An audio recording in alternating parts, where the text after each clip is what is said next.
What's up, guys? The season has ended and it's time to winterize the ship. So we got our Sea Ray out of the lake.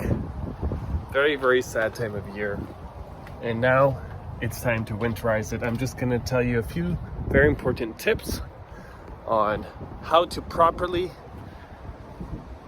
winterize the Sea Ray, but a few things that you may not know. Number one, here is the outdrive, okay? We got our bellows here. Now, I put new bellows on this season, okay? And a lot of people don't realize when you're winterizing your boats, you don't want to leave the outdrive in the up position as it is now. Once you have it settled in its spot that it's going to stay, we want to lower this down because that'll take the pressure off the rubber. Right now they're being stretched when they're up like this, so you don't want them to be stretched. It's going to be constantly under a lot of pressure, so you bring them down, make them nice and comfortable, and it also prevents water getting in and freezing and messing around with the prop. So keep it down.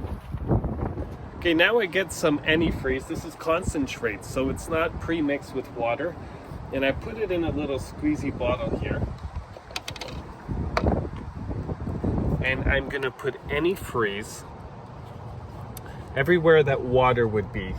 So I'm gonna go and put it in the water cooling lines of the engine, as well as I'm gonna put it in the actual mufflers, the exhaust of the engine, because a lot of water sits there, and then the pressure will cause all that stuff to crack, not to mention your engine block. So step number one, I'm going to lower this, and I'm actually going to run the engine. That's going to spit whatever water out that might be lingering. I'm not going to run it long, just for a few seconds.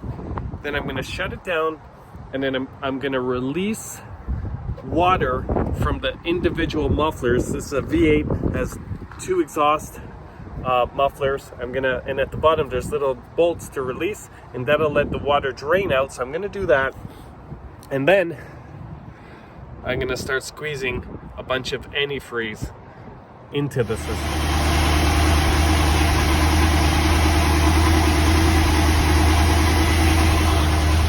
Okay, that'll do it.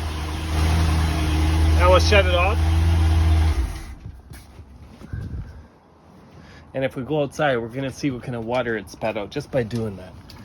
And that won't hurt anything. And just make sure you don't rev it up when you do that. So if you look down here, oh no, that's not the water. If you look over here, look at all that water that came out of it just by doing that. Okay, and see, there's more dripping. It's coming out of the exhaust port. So that's why we wanted to do that. Next, while I'm down here, I'm going to remove the plug, the drain plug on the boat, which is right here. I'm going to remove that to get whatever water's in the hull out, and there will be some from rain and whatever. So I'm going to pop it off.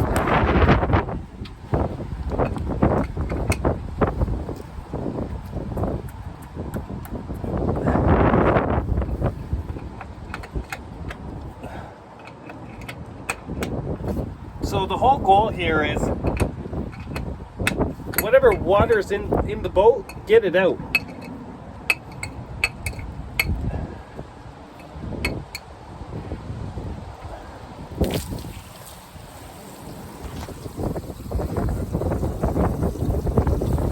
Because that's what's going to break it. It's the freezing water that's going to break it. If you live somewhere that's hot year round, you don't have to worry as much, but where I live in Canada, it freezes in the winter, and then that'll break things. So we got to get all the water out. We got to get antifreeze in. So while I'm letting that happen, I'm going to explain to you that we also need to remove the water from the water tank that's used for like the sink, which is stored in here. and there's a tank inside. We got to get all that water out too, because that'll freeze. It'll freeze in the tank, it'll freeze in the lines, and that could break it. By the way, when you remove that plug, the drain plug on the boat, try and tilt the boat up so all the water drains out, and also leave it out for the season. So if somehow rain comes in, it can just flow right out and you don't have to worry about it. If you go and plug it back in and rain gets in, then it'll freeze and you're back into the same issue. By the way, there is the water tank. That's my water storage tank. That's clean water for like the sink and everything for washing hands. So that needs to be drained. And then this is a sewage tank that's already been drained before I removed the boat from the water. So keep in mind, just a reminder, make sure you drain that too. Here is the exhaust. Okay, and there's the exhaust manifold. At the bottom of this, there's bolts that drain the water. I'm gonna get down in there and show you. We need to release those now.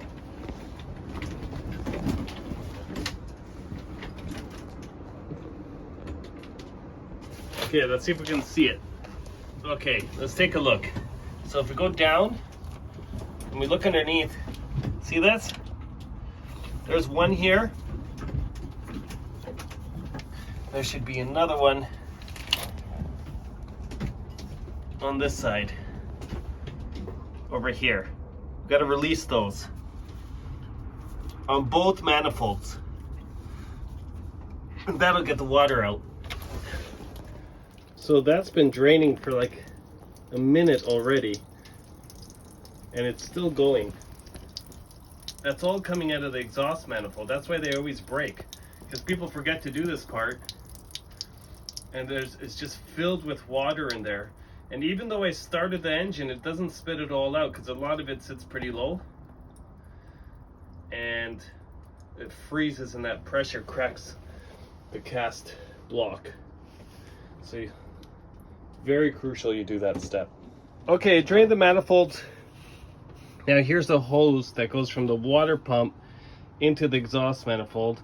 I've disconnected it, and now I'm going to pour antifreeze down here to the one manifold and antifreeze down here to the other manifold. Okay, so anyway, we're just continuing. Next, we got these pipes off the water pump. These go, I think they go into the block to cool the block. So we're gonna put antifreeze through here. So then the water that's kind of stuck in there right now will be mixed with antifreeze, and so it won't freeze. And then we got a couple more pipes here, and then this is where the water temp sensor would go. So we're just gonna unbolt this, throw some antifreeze in there, and that's about it for the antifreeze. And then make sure that you fill up your gas tank full of fuel. Because if you have half a tank, quarter tank, something like that, and then you let it sit, it's going to build condensation. Put fuel stabilizer in it and fill it up to the top. And then we're going to winterize the toilet and take it from there. So I just took that plug off. Notice how it's clear water here. That's why it's so important to get water everywhere. Look at this, it's full of water. You would have never guessed had you not taken this plug off, right? And then that would freeze during the winter, and then you would have big trouble. So for the water tank, just disconnect the hose from the pump, and I'm just letting it drain. It's gonna go down to the floor, and the plug's off, so it'll just go down to the floor and outside. So once the tank is empty, I'll reconnect that line to keep everything clean and sealed. And then all I'm gonna do is make sure the toilet doesn't have any water in it. And I'm not gonna fog the cylinders. So you could fog your spark plugs or your cylinders by removing the spark plugs and spraying fogging oil inside, if you'd like. I don't do it if I'm doing short-term storage, because this boat's gonna be in storage for about 5 months. And usually the fogging spray will ruin your spark plugs. So I'm not going to bother, and 5 months isn't going to hurt it. But if I was storing it for a year or something like that, 2 years, I would do it and then buy new plugs. But I'm not going to bother because I don't feel like it's needed. So besides that, just a really good cleaning of everything. Make sure the floor is all dry, and it will be safe through the winter. One last thing for your outdrive, just make sure it's full of oil. And then when spring comes, drain the oil, put fresh oil in, and that's all you really need to worry about for the outdrive. And I just recommend do a nice pressure wash, clean of the boat before you tuck it away, and make sure you have a cover or some tarps to keep rain and dirt and all that stuff out. Disconnect your batteries, keep them on a trickle charger, or charge them once in a while through the winter. And that's it. You should be good to go. If I forgot anything, just mention it in the comment section below. And if this video was helpful at all, give me a thumbs up. Subscribe for more. Check out my videos on how I restored this boat to the condition it's in now by putting in the engine in it and doing tons of other stuff, new toilet. So just check out my other videos on this boat. And the next step is going to be to completely redo the interior. I'm doing a really custom, incredible interior, and going to redo the exterior finish on the entire boat. It's going to look luxurious. I'm going for like a James Bond theme. So subscribe for more. Thanks.